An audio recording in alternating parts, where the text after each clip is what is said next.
Bonjour à tous et bienvenue si vous nous rejoignez sur RTI 1. Tout de suite, les titres de ce nouveau journal. En Côte d'Ivoire, les échanges hier entre le président de la République Alassane Ouattara et Lamine Seydou, le ministre malien des Mines, de l'Énergie et de l'Eau. Cette rencontre au palais présidentiel de la commune du Plateau a porté sur le renforcement de la coopération énergétique bilatérale. La Côte d'Ivoire qui se prépare et s'arme activement contre la prochaine saison pluvieuse. Le ministre de l'Assainissement et de la Salubrité, Bouaké Fofana, a ainsi visité hier plusieurs sites. Objectif, s'imprégner de l'état des ouvrages d'assainissement et de drainage. Enfin, au Tchad, des manifestations à N'Djamena, la capitale, pour la dissolution de la junte militaire. Le renforcement de la coopération énergétique entre la Côte d'Ivoire et le Mali, au menu donc des échanges hier entre le président de la République Alassane Ouattara et Lamine Seydou, le ministre malien des Mines, de l'Énergie et de l'Eau. Leurs entretiens se sont déroulés au palais présidentiel dans la commune du Plateau. Le point dans ce reportage de Jérôme Kofi Abola. La question de l'énergie au centre de l'entretien entre le président de la République Alassane Ouattara et son hôte du jour, la personnalité reçue par le chef de l'État ivoirien ce lundi au palais présidentiel, est membre du gouvernement du Mali. En tant que ministre malien des Mines, de l'Énergie et de l'Eau, il a indiqué être venu solliciter le soutien de la Côte d'Ivoire à son pays, en proie à un certain nombre de difficultés, notamment en matière énergétique. Mon pays, le Mali, vit aujourd'hui dans un régime de transition qui est confronté à plusieurs défis, parmi lesquels les défis de la crise énergétique.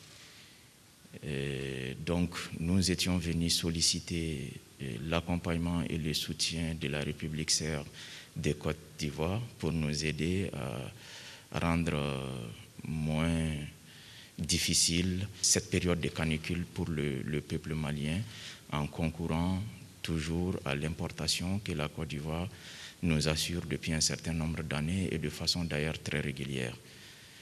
Et nous avons reçu les assurances de son Excellence, M. Alassane Ouattara, chef de l'État, de tous les soutiens du peuple ivoirien à l'égard du peuple malien pour la résolution de cette crise, et non seulement sur le plan conjoncturel, mais aussi sur le plan structurel. Pour le ministre malien des Mines, de l'Énergie et de l'Eau, sa rencontre avec le président de la République, Alassane Ouattara, s'inscrit dans la droite ligne des relations exemplaires et du renforcement de la coopération entre les deux pays.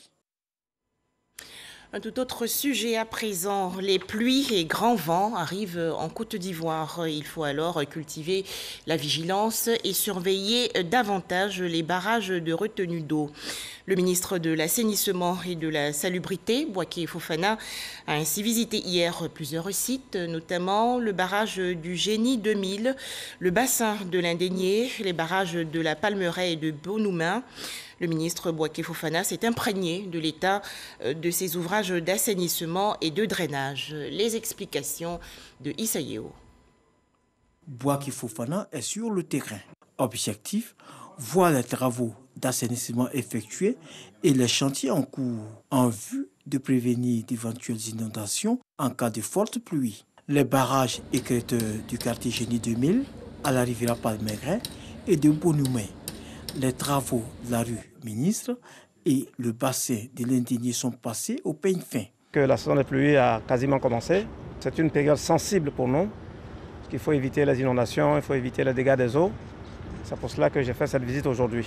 On a visité donc les barrages. Certains sont terminés, d'autres sont en projet. Ce qui est rassurant, c'est que nous avons un schéma directeur. Nous avons un plan d'assainissement et de drainage de la ville d'Abidjan. Il s'agit maintenant de traduire ce plan en projet individuel. Et c'est quand nous aurons réalisé tous ces projets-là que nous aurons réglé de façon durable les questions de drainage et d'assainissement. À Angré 7e tranche, le ministre Bouaké Fofana constate des constructions anarchiques susceptibles d'entraver la fluidité des eaux de ruissellement en cas de pluie. Ce bâtiment, le ministère a écrit aux propriétaires pour arrêter les travaux. Vous voyez bien qu'il y a une différence entre les premières briques en haut. Tout ce que vous voyez, les 2 niveaux en haut ont été ajoutés après qu'il ait reçu un courrier lui demandant d'arrêter les travaux. Il n'a pas respecté. Les gens qui habiteraient ici seraient en danger. C'est des choses que nous allons porter à la connaissance du gouvernement, porter également à la connaissance des populations. Autre difficulté pouvant entraîner des inondations, les objets durables qui se retrouvent dans ces bassins en cas de fortes averses. Les populations sont appelées à adopter un comportement citoyen. Cette visite a été l'occasion pour le ministre Bouaké Fofana de prendre toutes les dispositions afin de minimiser les risques d'inondation en cette période de pluie qui s'annonce. Comment fonctionne la radiodiffusion télévision ivoirienne et l'agence ivoirienne de presse? Quelles sont les difficultés rencontrées par la RTI et l'AIP? Le nouveau ministre de la Communication, des médias et de la francophonie, Amadou Coulibaly, a visité hier les locaux de ces 2 structures. Le ministre Amadou Coulibaly a félicité le personnel pour le travail abattu et s'est engagé à soutenir davantage ces 2 médias. Jean Djadji.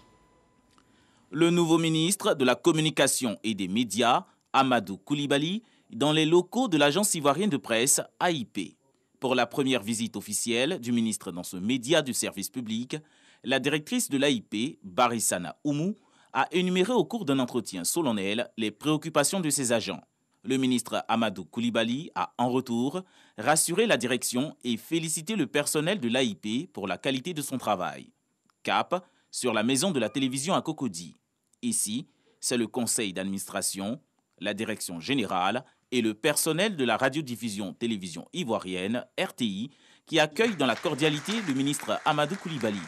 Lors d'une réunion officielle, le directeur général Fosseni Dambélé et Aka Saï Lazare, président du conseil d'administration, ont rappelé les défis de la RTI dans ce nouvel environnement concurrentiel et se sont dit confiants pour l'avenir. Après des décennies de fonctionnement en situation de monopole, la RTI est aujourd'hui face à la concurrence des médias privés. Elle fait également face aux défis de l'évolution technologique, de l'information et de la communication qui lui imposent de nouveaux investissements et l'adaptation de l'offre éditoriale aux besoins d'un public de plus en plus varié et exigeant. Le bilan de l'année 2020 et celui des premiers mois de 2021 nous donne, Monsieur le ministre, des raisons d'être optimistes. Nul doute que vos orientations nous permettront non seulement de peaufiner les sentiers déjà entamés sous votre illustre prédécesseur, mais aussi et surtout de mieux cerner le champ des défis qui sous-tendent l'évolution de notre groupe.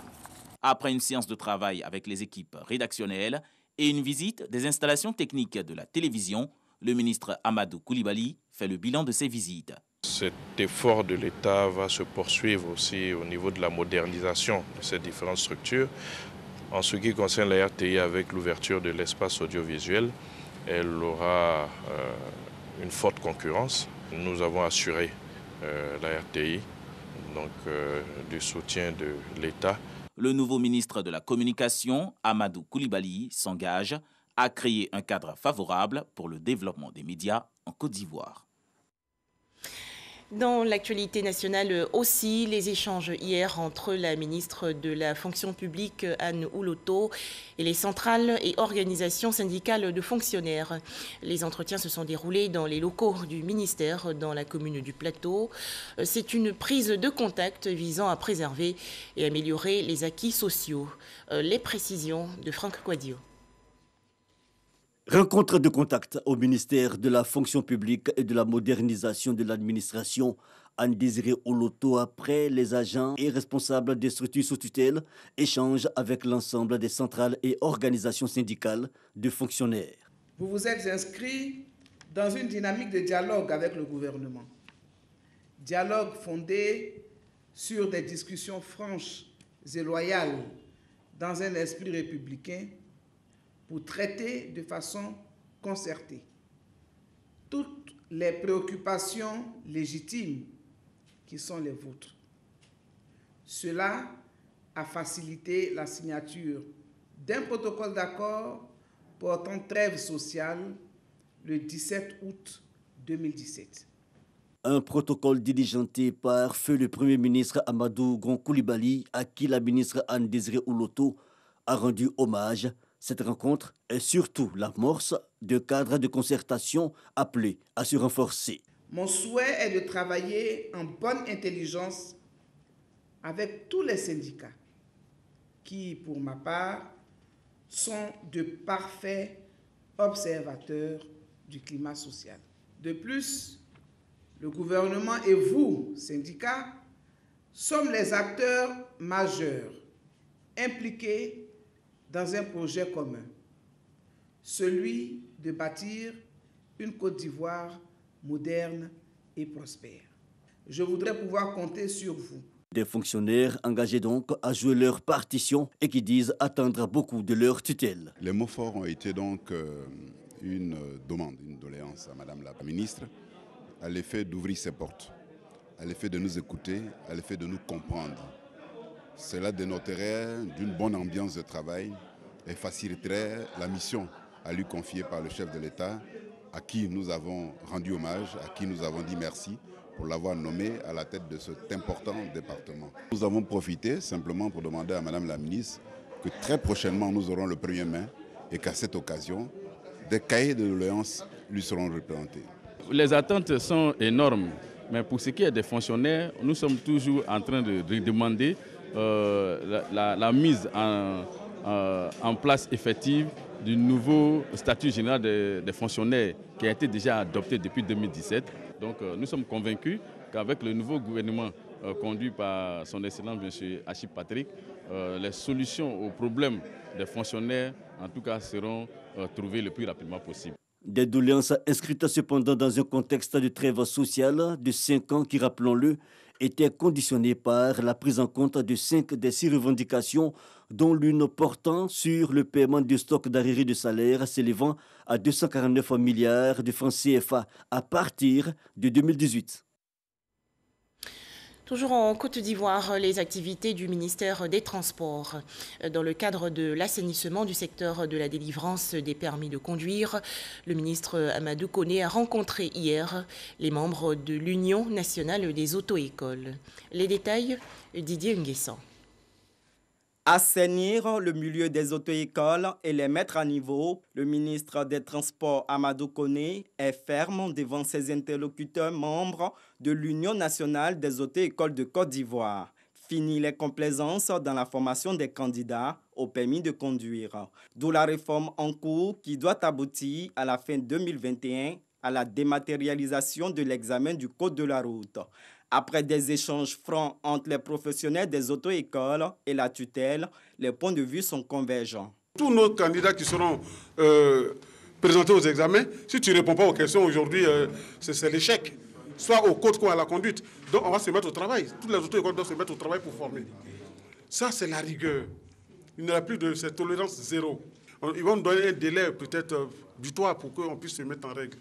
Nous sommes en phase, monsieur le ministre, qui est prêt à accompagner les auto-écoles. Si la Côte d'Ivoire a enregistré en 2020 12 000 cas d'accidents avec 1400 décès, plus de 8 accidents sur 10 sont causés par des facteurs humains. Il faut arrêter l'hémorragie, comme un secouriste, Amadou Koné, pose les garrots. Donc nous avons décidé que cette année 2021 sera l'année où on devra inverser considérablement la courbe. À la fin de cette année, on ne devrait pas avoir 1400 morts. À la fin de cette année, on ne devra pas avoir 12 000 accidents. Que les auto-écoles soient mises à niveau. Les services de contrôle technique et la sécurité routière seront mis à contribution pour inverser la courbe des accidents sur les routes. Célébration hier de la Journée mondiale de la propriété intellectuelle. Cet événement veut célébrer la créativité et sensibiliser le grand public à l'importance des brevets et du droit d'auteur. En Côte d'Ivoire, pour cette 21e édition, les petites et moyennes entreprises, les PME, ont été mises en avant. Lanciné Bakayoko.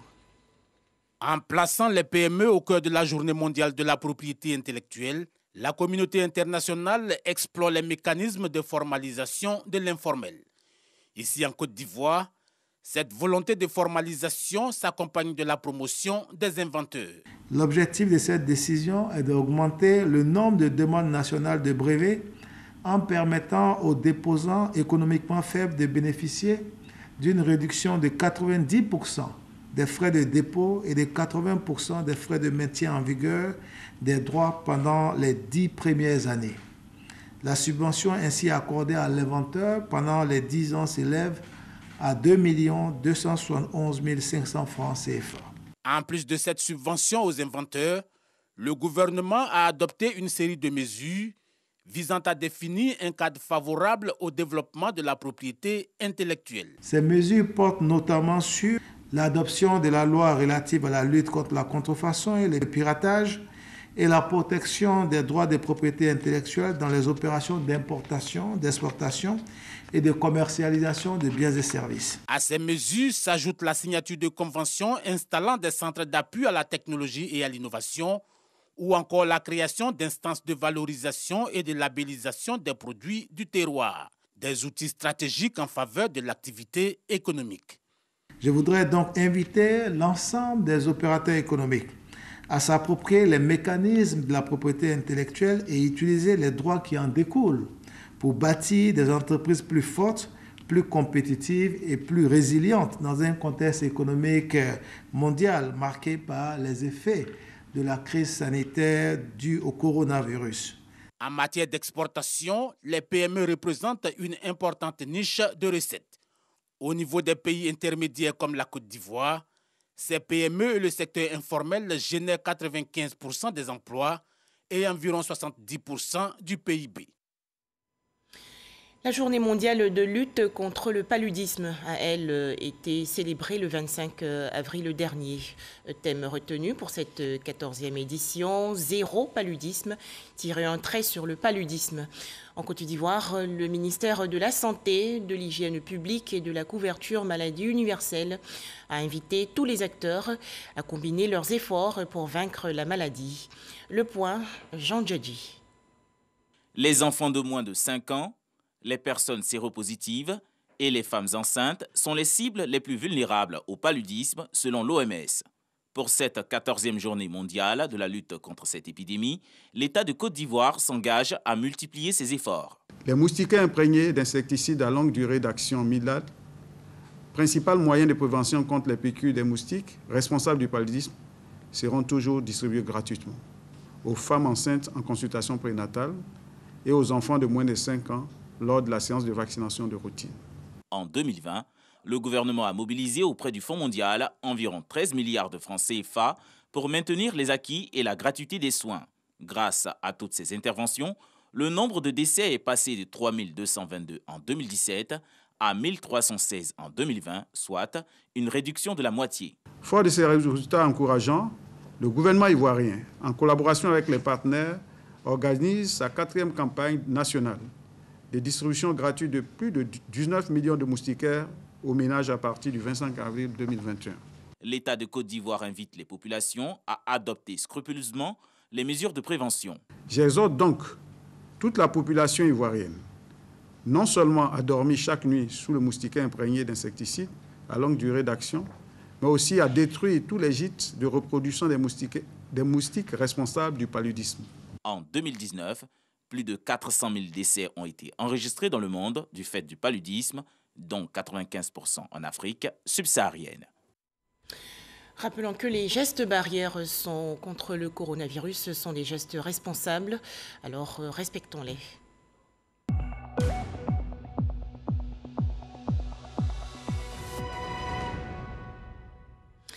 En Côte d'Ivoire, 11 nouveaux cas de maladie à coronavirus enregistrés hier par le ministère de la Santé, de l'Hygiène publique et de la couverture maladie universelle.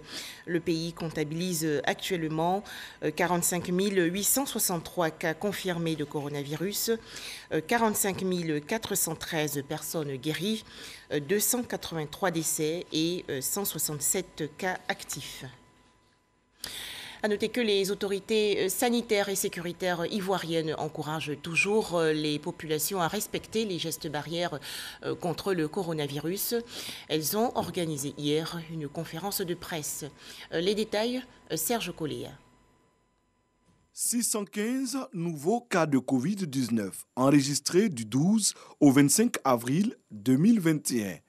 Ce chiffre représente 2,22% de l'échantillon total de 27 690 tests réalisés.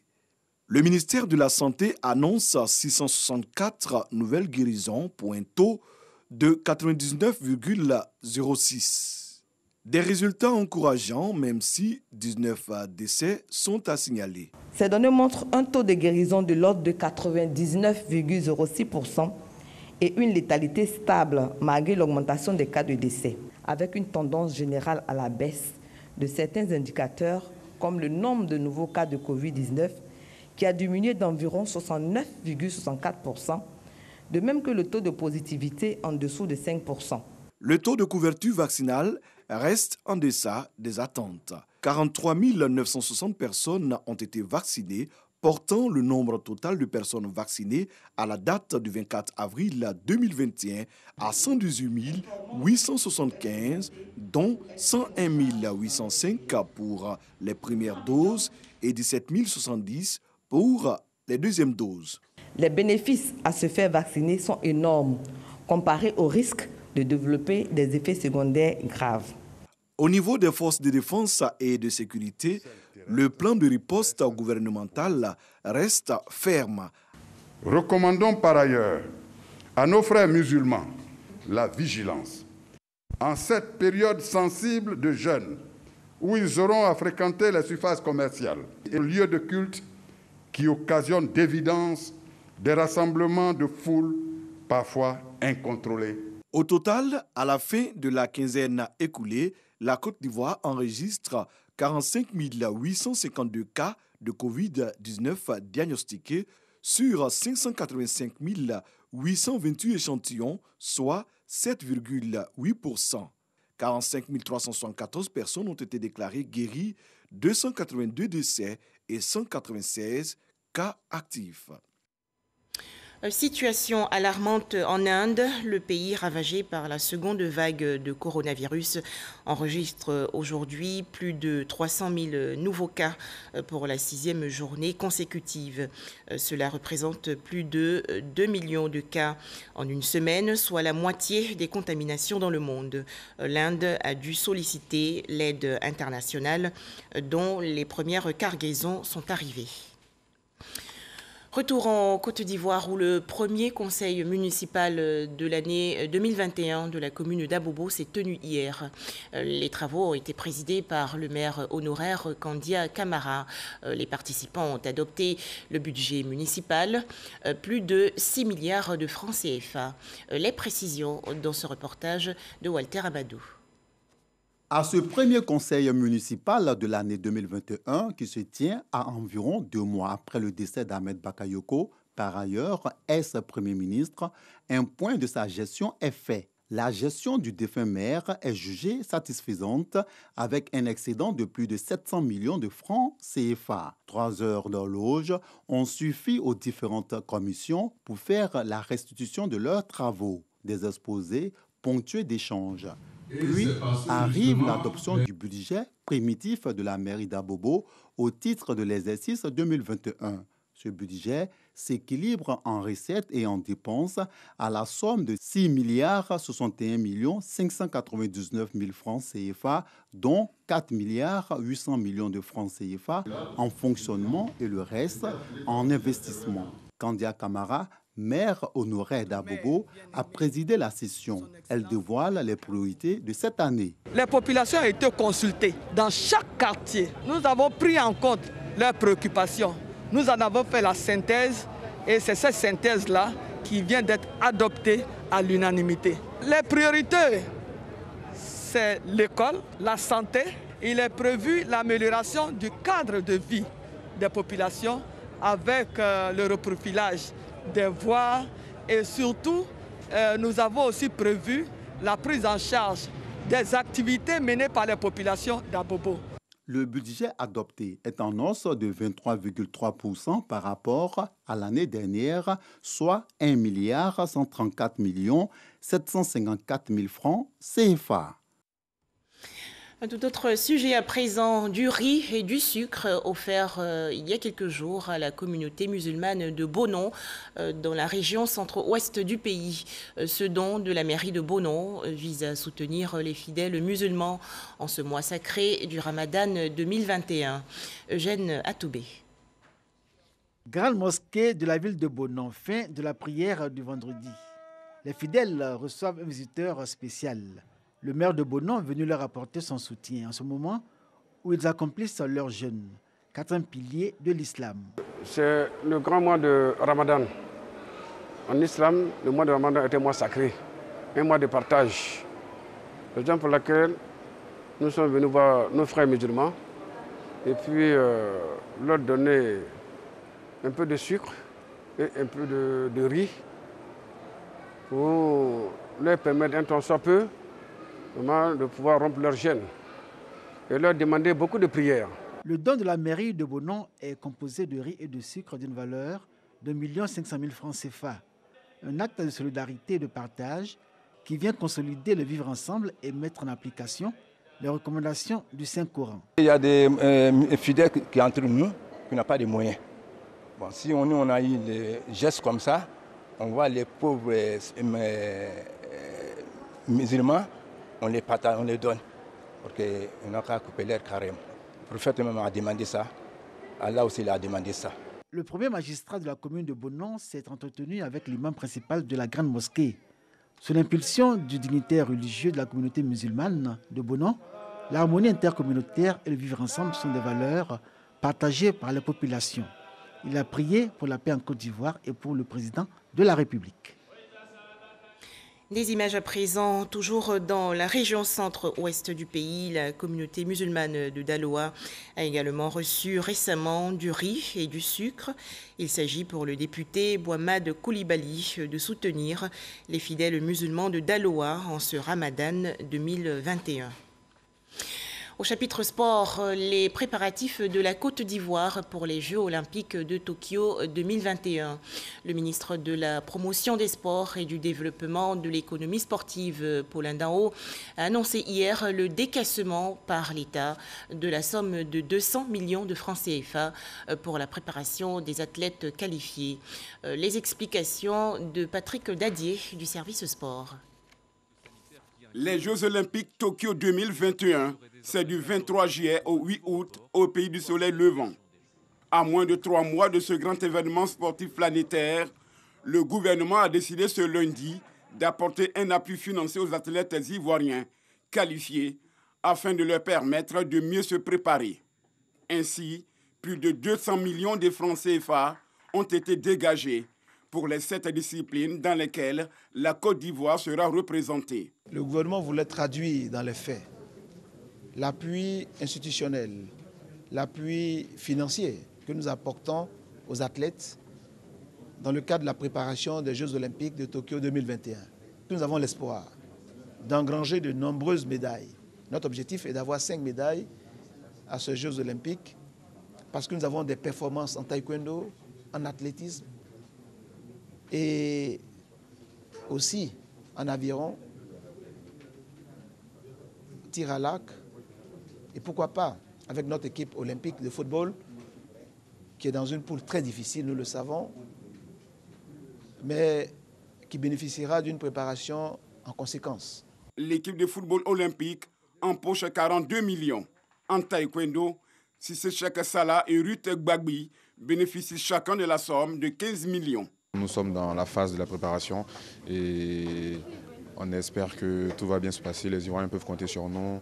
Et on a le soutien de notre ministère, de notre gouvernement et voilà, on va donner le meilleur de nous.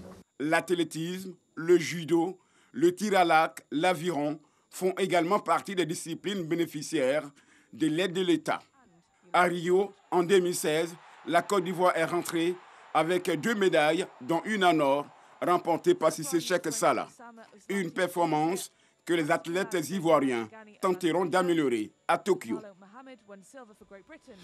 Enfin, des tensions au Tchad. L'opposition et la société civile ont décidé de descendre aujourd'hui dans les rues de N'Djamena, la capitale, pour exiger la dissolution de la junte militaire avec à sa tête Mahamat Idriss Déby, le fils du défunt président. Merci de nous avoir suivis. D'autres informations sur notre site rti.ci.